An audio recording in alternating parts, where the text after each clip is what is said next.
Hello दोस्तों, आप सभी का स्वागत है जीके विद सक्सेस चैनल पर। आज हम लोग एनसीईआरटी के साइंस क्लास 6 का चैप्टर 4 वस्तुओं का समूह बनाना को कंप्लीट करेंगे। इसके सभी महत्वपूर्ण प्रश्न और उसके सॉल्यूशन को हम लोग देखेंगे। यहाँ एनसीईआरटी क्लास 6 में टोटल 16 चैप्टर है, जिसमें से आज 4 चैप्टर को हम लोग कंप्लीट करेंगे। इसके साथ ही पहला प्रश्न को हम लोग देखते हैं। निम्नलिखित द्रव में से प्रत्येक में एक लोहे की कील रखी गई है, किस मामले में यह अपनी चमक खो देगा और फीका दिखाई देगा? तो हम ऑप्शन देखते हैं। इसका आंसर शीतल पेय हो जाएगा। ठीक है, हम इसका सॉल्यूशन देखते हैं। शीतल पेय में कार्बन डाइऑक्साइड और एसिड होता है, जिसके कारण लोहे की कील को जंग लग जाती है और यह फीका दिखाई देता है। जब लोहे की कील को हम शीतल पेय में डाल देते हैं तो उसमें कार्बन डाइऑक्साइड और एसिड के कारण उसका रंग फीका दिखाई देने लगता है। ठीक है, सोडियम को मिट्टी के तेल में रखा जाता है। शीतल पेय में कार्बोनिक एसिड होता है।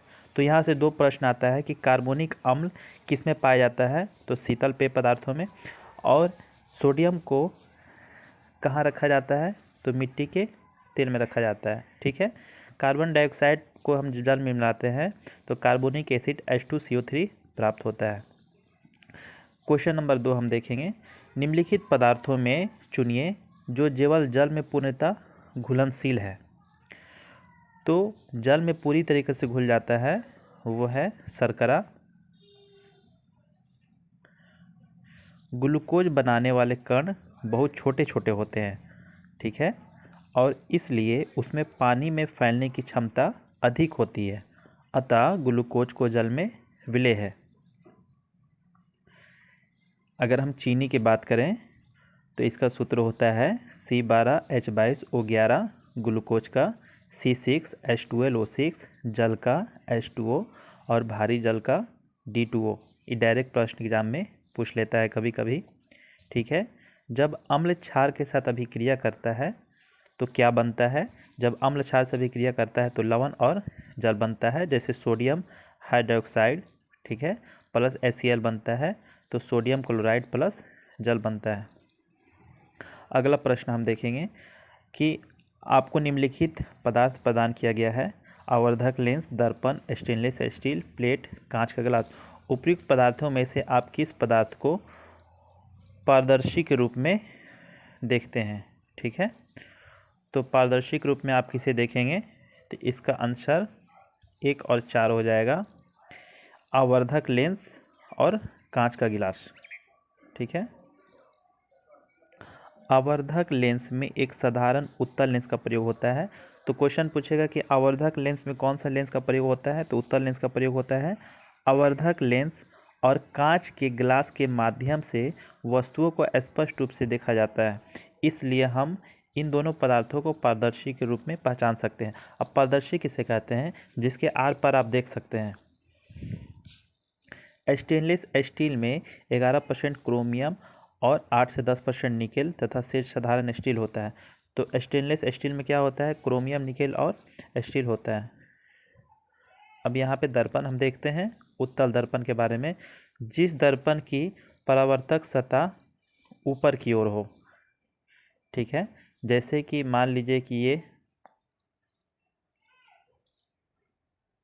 ये एक प्रकार का दर्पण है और प्रकाश इसके यहाँ से टकरा कर लौट रहा है। ठीक है, तो ये क्या हो गया? ये उत्तल दर्पण हो गया। अवतल दर्पण, जिस दर्पण का परावर्तक सतह अंदर की ओर हो, ठीक है, जैसे कि मान लीजिए दर्पण है, प्रकाश इसका अंदर से टकरा के लौट रहा, तो ये अवतल दर्पण हो गया। जब किसी वस्तु को अवतल दर्पण को फोकस दूरी पर रखा जाता है तो उस वस्तु का प्रतिबिंब अनंत पर बनता है। ठीक है,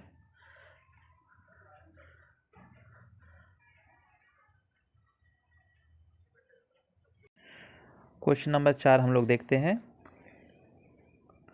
बूझो को एक थैला मिला जिसमें निम्नलिखित पदार्थ था। ठीक है, उसमें दर्पण था, तेल से सना हुआ कागज़ था, चुंबक था और कांच के चश्मे थे। ठीक है, तो बूझो एक थैला जिसमें ये सभी पदार्थ थे। ठीक है। तो आपको क्या करना है, चारों पदार्थ में अपारदर्शी पदार्थ का पता लगाना है कि इसमें कौन कौन सा पदार्थ अपारदर्शी है। ठीक है, तो हम देखते हैं दर्पण जो होता है ये अपारदर्शी होता है, जिसके आर पार नहीं देखा जा सकता। और दूसरा चुंबक, जिसके आर पार नहीं देखा जा सकता। तो इसका आंसर 1 और 3 हो जाएगा। हम दर्पण और चुंबक के माध्यम से वस्तुओं को नहीं देख सकते हैं, इसलिए ये दो सामग्रियों को अपारदर्शी माना जाता है। अस्थायी चुंबक इस्पात तथा अस्थायी चुंबक नर्म लोहे से बना होता है। तो प्रश्न पूछता है कि अस्थायी चुंबक किससे बनता है, तो इस्पात से बनता है। अस्थायी चुंबक किससे बनता है, नरम लोहे से बनता है। ठीक है। चुंबक का डोमेन 10⁻⁻18 से 10⁻⁻21 के बीच में होता है। अवतल दर्पण की अगर हम बात करते हैं तो ये कहाँ कहाँ होता है, मोटर वाहनों के हेडलाइट में होता है, दूरबीन में होता है, मशाल रोशनी में होता है, नाक कान डॉक्टर के प्रयोग में, हजामती दर्पण के रूप में इत्यादि इसका प्रयोग किया जाता है। तो एग्जाम में डायरेक्ट पूछता है कि किस में अवतल दर्पण का प्रयोग किया जाता है, तो मोटर वाहनों के हेडलाइट में, दूरबीन में, मशाल रोशनी में, डॉक्टर के द्वारा जो प्रयोग किया जाता है नाक और कान को देखने के लिए, हजामती दर्पण में। उत्तल दर्पण की बात करें तो वाहनों का जो साइड मिरर होता है उसमें उत्तल दर्पण पाया जाता है। घंटी कॉलिंग ऑप्टिकल वाद्य यंत्रों में भी उत्तल दर्पण का प्रयोग किया जाता है। अगला प्रश्न को हम देखते हैं, क्वेश्चन नंबर 5। कक्षा में एक गतिविधि करते समय शिक्षक ने पहेली से पारभासी पदार्थ देने को कहा। पहेली निम्नलिखित में से कौन सी सामग्री अपने शिक्षक को देगी। तो इसमें से पारदर्शी पदार्थ कौन कौन है यह हमें देखना है। ठीक है, तो इन सभी ऑप्शन में से जो मलमल का कपड़ा है ये एक प्रकार का पारदर्शी पदार्थ है। ठीक है, मलमल के कपड़े से हम वस्तुओं को देख सकते हैं लेकिन बहुत स्पष्ट नहीं, इसलिए इसमें से एक पारभासी सामग्री के रूप में जाना जाता है। बॉक्साइट, क्रायोलाइट, अल्मुनियम के अयस्क हैं। जैसे पूछेगा कि बॉक्साइट किसके अयस्क हैं, अल्मुनियम के। क्रायोलाइट किसके अयस्क हैं, वो भी अल्मुनियम के अयस्क हैं। ठीक है। उत्तल दर्पण से बना प्रतिबिंब काल्पनिक, सीधा और वस्तु से छोटा होता है। तो पूछेगा किस दर्पण से बना प्रतिबिंब काल्पनिक, सीधा और वस्तु से छोटा होता है, तो उत्तल दर्पण से बना प्रतिबिंब। ठीक है। निम्नलिखित में से कौन सा पदार्थ युग में तैरता है यदि गिलास आधा पानी से भरा हो। तो सूती धागा थर्मोकोल, पंख प्लास्टिक की गेंद, पीन तेल की बूंदें, रबर की बैंड। ठीक है, तो इसमें से कौन सा पदार्थ को पानी में डालेंगे तो वो तैरेगा, तो वो आप पंख और प्लास्टिक का गेंद, ये दोनों पानी पे डालने पे ये दोनों तैरने लगता है। पंख और प्लास्टिक दोनों ही पानी से हल्के होते हैं, इसलिए यह जल में तैरते हैं। जिस वस्तु का घनत्व पानी के घनत्व से कम होगा वह वस्तु पानी में तैरने लगेगा। तेल तथा पानी की बूंदें पृष्ठ तनाव के कारण गोलाकार होती है। पूछेगा कि पानी की बूंद गोलाकार किसके कारण होती है, पृष्ठ तनाव के कारण। ठीक है। अब आर्किमिडीज का सिद्धांत, जब कोई वस्तु किसी द्रव में पूरी या आंशिक रूप से डुबाई जाती है तो उसके भार में कमी का आभास होता है। यह कमी हटाए गए द्रव के भार के बराबर होता है। अगला प्रश्न देखते हैं, क्वेश्चन नंबर 7। निम्नलिखित में से कौन सा आम तौर पर एक सेफ्टी पिन बनाने के लिए उपयोग किया जाता है। ठीक है, तो सेफ्टी पिन जो होता है उसको बनाने के लिए स्टील और प्लास्टिक का उपयोग किया जाता है।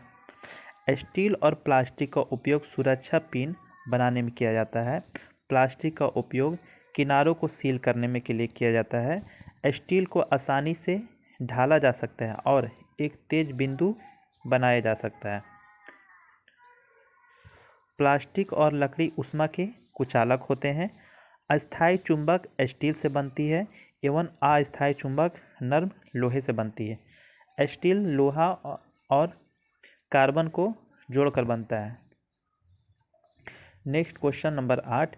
निम्नलिखित में कौन सा पदार्थ चमकदार नहीं है, मतलब जिसमें चमक नहीं होता है, तो वो पदार्थ है लकड़ी। ठीक है, लकड़ी में कोई चमक नहीं होता है। धातुएं चमकदार होती हैं क्योंकि उनमें मुक्त इलेक्ट्रॉन होते हैं। मुक्त इलेक्ट्रॉन की उपस्थिति के कारण प्रकाश का परावर्तन होता है, जिससे धातु चमकदार दिखाई देती हैं। जब प्रकाश लकड़ी पर पड़ता है तो प्रकाश विस्तृत या अनियमित तरीके से परावर्तित होती है, अतः लकड़ी चमकदार नहीं होती है। धातु वे पदार्थ हैं जो कठोर, चमकीले, आघातवर्ध, तन्य, धात्विक, ऊष्मा और विद्युत के सुचालक होते हैं, जैसे आयरन, कॉपर, अल्युमिनियम आदि। अधातु वैसे तत्व जो चमकीला, आघातवर्ध नहीं होता और ताप और विद्युत का कुचालक होता है, अधातु कहलाता है, जैसे हाइड्रोजन, ऑक्सीजन, आयोडीन, कार्बन इत्यादि। क्वेश्चन नंबर 9, निम्नलिखित में से कौन सा सत्य नहीं है? ठीक है, तो पहला, पदार्थ को सुविधा के लिए समूहीकृत किया जाता है। बिल्कुल सही बात है। पदार्थ को उनके गुणों का अध्ययन करने के लिए समूहीकृत किया जाता है, ये भी बिल्कुल सही बात है। पदार्थ मनोरंजन के लिए समूहीकृत किया जाता है, नहीं, मनोरंजन के लिए नहीं किया जाता है। पदार्थ को उनको उपयोग के अनुसार समूहीकृत किया जाता है, ये भी सही है। पदार्थ मनोरंजन के लिए समूहीकृत है, यह कथन सत्य नहीं है, बाकी तीनों कथन सत्य है। उपयोग और अनुसंधान उद्देश्यों में आसानी के लिए सामग्रियों को एक साथ समूहीकृत किया जाता है। समान वस्तुओं को किसी आधार पर कटौती के अनुसार समूहीकरण करना वर्गीकरण कहलाता है। वर्गीकरण की विधि के द्वारा असमान वस्तुओं को दूर रख सकते हैं। सामग्री को मनोरंजन के लिए समूहीकरण नहीं किया जा सकता। ठीक है, अगला प्रश्न, क्वेश्चन नंबर 10, निम्नलिखित में से विषम का पता लगाएं। ठीक है, तवा, कुदाल, प्रेशर कुकर, इरेजर। इरेजर जो है ऑप्शन में से भिन्न है। इरेजर जो है रबर से बना होता है, जबकि तवा, प्रेशर कुकर और कुदाल धातु से बना होता है। प्रेशर कुकर ऐसा कोई भी बर्तन जिसमें भोजन पकाने के लिए वायुमंडलीय दाब से अधिक दाब उत्पन्न करके खाना बनाने की व्यवस्था हो, उसे प्रेशर कुकर कहते हैं।